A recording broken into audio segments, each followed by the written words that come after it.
Tommy, here we are ahead of a new season. Obviously, we've had our pre-season and we've spoken about that one. But, you know, how are things going in training ahead of, well, getting things underway on Saturday?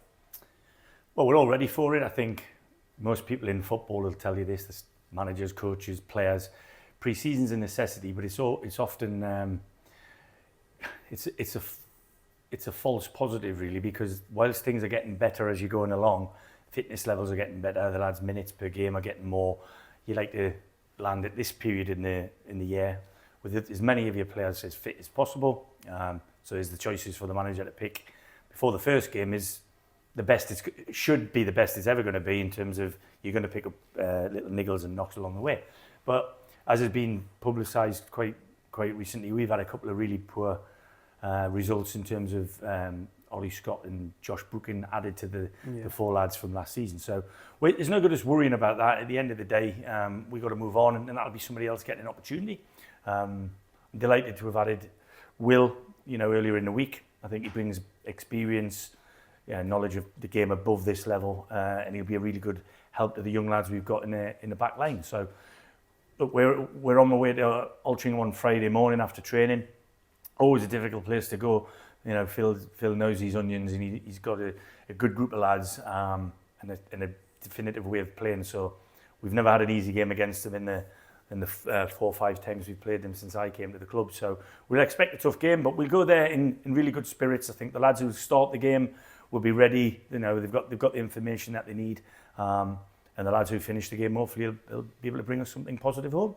Does it make it a little bit harder in preparation for this one, where there's obviously not really many, there's no league games to have watched them from, and they'll have changed squad as well, so there'll be a bit of an unknown entity from what they were last year? It's the same with us. So, I mean, at the end of the day, we've all got friends in football who'll give us footage of pre-season games and stuff, so we'll all have a little inkling as to what each other are up to, but ultimately you have a stamp as a manager, I would say, and you generally stick to what you know.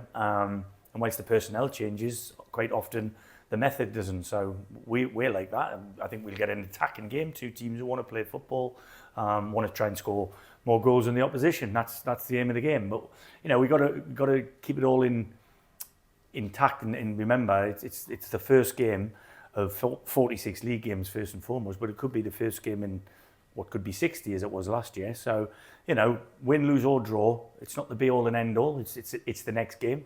And it's followed very, very quickly with Brighton on Tuesday up at the ABB, and then on Saturday with Boston. So the games are coming thick and fast. It always happens in August and September. You're getting nearly a quarter of the season out of the way. So we want to, like everybody, we want a good start. We want to get off 0 points as quick as we can. And we want to make progress up the table. It's the only thing we're concentrating on right now is the game against Altrincham. And once that one's done and we get back early Sunday morning, we'll think about the Brighton game. Have you started to think of your first 11? Have you got more ideas of who that's going to be? Is something settled into place after pre-season now? Well, a good thing for me is we've got a lot of options in the front 7 areas of the pitch. Obviously, it's been highly documented that we haven't had a load of defenders, but we've got players who can play in the area that I'm very comfortable with what they bring to the team. So have I got an 11? I think I'm still juggling one or two, but that's a good thing. It's not because I don't believe in or think one player is ahead of another one. They just bring slightly different skill sets. But we've had a really good training session this morning, and any of the groups that I put together, I would be very, very confident in picking to go out and play in a National League game. Moving away from the football for one moment, we'll see on Tuesday we had the open day. We had a lot of fans coming in from the local community, and that must have been nice to see them turn out and watch the training session and go and meet them all as well. Yeah, it's great. I think it's a great initiative to get the players to mingle with the crowd and with the kids particularly. They are their local heroes, if you were, and a lot of the lads are still here from last season, and obviously the trophy is still fresh in everybody's mind, still getting people as young as 5 and 6 but as old as 95 and 96 telling me how it's been the best days of their lives, and same with us. It's something we can look back to and take from, and make this group, which is slightly different, but ultimately a lot of it's still, the nucleus is the same. It's something that we can achieve at this football club, and we want to achieve that and more. And if more means doing better in the league, then we'll be trying to do that. If it means winning the National League Cup, we'll be trying to do that. And we'll be trying to go as far as we can in the FA Cup like we do every year. So as far as I'm concerned, we're fighting on 4 fronts when we go out on Saturday, but ultimately it's all about the league and see if we can get off at 0 points.